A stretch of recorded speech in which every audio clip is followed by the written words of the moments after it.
Hello guys, আসসালামু আলাইকুম। আশা করি সবাই ভালো আছেন। আলহামদুলিল্লাহ আমিও অনেক ভালো আছি। অনেক দিন পর আপনাদের সামনে আরেকটি ভিডিও নিয়ে এসেছি। আশা করি ভিডিওটি আপনাদের খুব ভালো লাগবে। সো তারা না টেনে শেষ অবধি দেখবেন। আজকে অনেক দিন পর ভিডিও করার উদ্দেশ্য হলো, আজকে প্রায় আমার বুঝ হওয়ার পর থেকে আজকে প্রথমবার আমি আমার ফ্যামিলি ছাড়া ঈদ করছি শ্বশুরবাড়িতে। তো যাই হোক, মনটা খুব খারাপ ছিল। চাঁদ রাত আজকে খুবই খারাপ ছিল। তারপর কি করব ভাবছিলাম, মনটা খুব খারাপ ছিল। তারপর বের হলাম, বের হয়ে একটু হাঁটাহাঁটি করলাম, একটু ফুচকা খেলাম মনটাকে একটু ভালো করার জন্য। হাঁটাহাঁটি করছি, একটু সময় কাটানোর চেষ্টা করছি যাতে ভালো লাগে। তো যাই হোক, আমি আর আমার হাজব্যান্ড একসাথে আসছি, ঘোরাফেরা করছি। রাত বাজে প্রায় 10:30 11টার মতো বাজে। তো তারপর একটু হাতে মেহেদি দিয়েছি, মেহেদি দিয়ে একটু ঢং করছি। এদিকে আমার ননদিনী সব কিছু রেডি করছে, একে একে শ্যামাই, জর্দা, আরও বিভিন্ন কিছু সে তৈরি করছে। যাই হোক, আমি ছোটো ছোটো করে ক্লিপ নিচ্ছিলাম আর পাশাপাশি তাকে সাহায্য করার চেষ্টা করছিলাম। যদিও সে একাই করছে, তবুও আমি চেষ্টা করছিলাম কীভাবে সাহায্য করা যায় আর কি। তো এখানে নবাবী শ্যামাইটা প্রস্তুত প্রণালী সম্পূর্ণভাবে দেখানো হচ্ছে, আপনারা দেখে নিতে পারেন। সে তার মতো করে বানিয়েছে, সো আমি সেই জন্য রেসিপি সেইভাবে বলতে পারলাম না। যাই হোক, আপনারা নিশ্চয়ই ভিডিওতে দেখতে পাচ্ছেন কি সুন্দর একটা কালার এসেছে। খেতেও কিন্তু অসম্ভব মজার হয়েছে।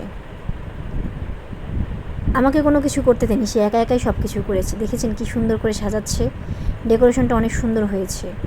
তো যাই হোক, এখানে আমি পাশে দাঁড়িয়ে ওর ভিডিও নিচ্ছিলাম আর গল্প করছিলাম, যেন হাসাহাসি করছিলাম, অনেক মজা করছিলাম।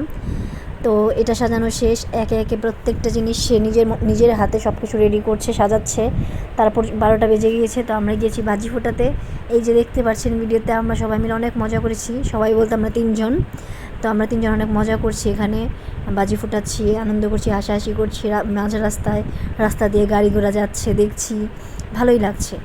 ঠান্ডা একটা বাতাস আছে। তো তারপরে এই যে পুডিং বানিয়েছে, শ্যামাই রেডি করা হয়েছে, এখানে জর্দা, এটা পায়েস, এখানে শ্যামাই, আরেক পদের এখানে হচ্ছে নবাবী শ্যামাই। সব কিছু রেডি করে আমরা সকালে নাস্তার জন্য টেবিল সাজিয়ে রেখেছি। তো তারপর সারাদিন তো ব্যস্ততায় কাটলো। সন্ধ্যার পর আমরা বের হয়েছি, একটু ঘুরতে যাব। এখন কোথায় ঘুরতে যাব ভাবছি। ঘুরতে ঘুরতে তারপর মনে পড়লো আমাদের এলাকায় তো বাণিজ্য মেলা হচ্ছে। তো সেখানে আমার ননদিনী বললো যে চলো ভাবি, তাহলে ওখানেই যাই। তো তারপর আমরা 3জন মিলে চলে গেলাম ঢ্যাং করতে করতে। তো চলে আসার পর আমরা ঘুরছি, দেখছি। আর মেয়েদের দুর্বলতা চুড়ি, এটা তো সবাই জানে। তো আমরা চুড়ি দেখছি, চুড়ি পছন্দ করছি, একবার পরছি, একবার খুলছি, কোনটা ভালো লাগছে, এরকম করতে করতেই পুরো মেলাটা ঘুরে ঘুরে দেখছি কোথায় কি আছে, কোন জায়গায় কি, কার কি পছন্দ হচ্ছে সেই অনুযায়ী নিচ্ছি।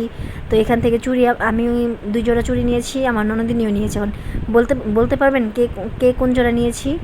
তো যাই হোক, চুড়ি দেখছি, ব্রেসলেট দেখছি, আরও বিভিন্ন কিছু মেয়েলি জিনিসপত্র আর কি। যাই হোক, তো এগুলো দেখি শেষ করে টুকটাক জিনিসপত্র নিয়েছি। নেওয়ার পর আমরা চলে যাচ্ছি অন্যদিকে। এখানে কিছু টেডি বিয়ার দেখছি, এগুলো দেখে খুব ভালো লাগছে, যদিও এখন এগুলো নেওয়ার সময় নেই। তো এখানে নাগরদোলা দেখে আমরা থেমে গিয়েছি। তো ভাবলাম নাগরদোলা অনেক দিন ধরে চড়া হয় না, তো আজকে ননদিনীর সুবাদে না হয় উঠি।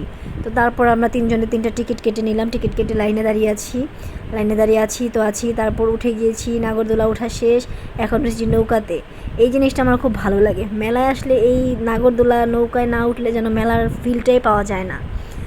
উঠছি, খুব মজা করছি, ভালোও লাগছে, ভয়ও লাগছে, সব কিছু মিলিয়ে ভালোই সময়টা কাটছে। যদিও চেষ্টা করছি ভালো থাকার জন্য, অনেকটাই ভালো আছি। তারপরে এখানে বেলুন কিনছে, ননদিনী বলছে যে ভাবি একটা বেলুন কিনে দাও। তো এখানে বেলুন কিনতে এসেছি আমরা, দেখুন কি সুন্দর লাগছে। মেলায় আসলে একটা অন্যরকম ফিলই পাওয়া যায়। তো যাই হোক, শেষ